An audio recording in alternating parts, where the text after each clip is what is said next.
እቺ ሴት ሽንኩርት በመክተፍ ላይ ሳለች ቤቷ በእሳት ይቃጠላል። ባለቤቷም ከቤት ውጪ መኪና በመጠገን ላይ ነበር። ከ3 ልጆቿ ሁለቱን ይዛ በመውጣት ለአንደኛው ተመለሰች።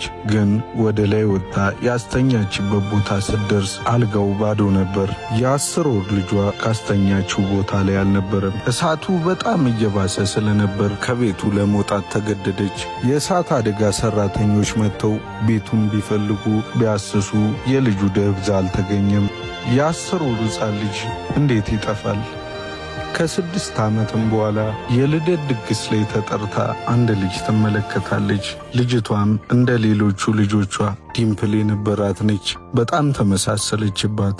ግን የኔ ልጅ ብትሆንስ ብላ አሰበች። ልጅቷን ጠርታ ጸጉሯን እያሻሸች በዛውም ለዲኤንኤ የሚሆን ጸጉር ወሰደች። ዲኤንኤ ምርመራውን ለማድረግ ለፖሊስም ከተናገረች በኋላ የዲኤንኤ ምርመራው ሲደርስ እውነትም የእሷ ልጅ ነበረች።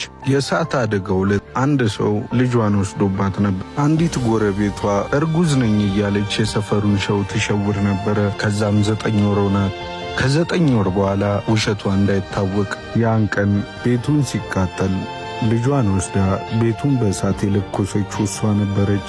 ልጅቷን ከተኛችበት ታነሳና ቤቱን በእሳት ታያይዘዋለች። ከዛም ትጠፋለች። እንደ ራሷ ልጅ የዛችን ሴትዮ ልጅ ማሳደግ ቀጠለች። 6 ዓመትም ተቆጠረ። እናት በልደቷ ቀን ልጇን አገኘች። እቺም የልጅ ሌባ ታሰረች። እናትና ልጅ ድጋሚ ተገናኙ።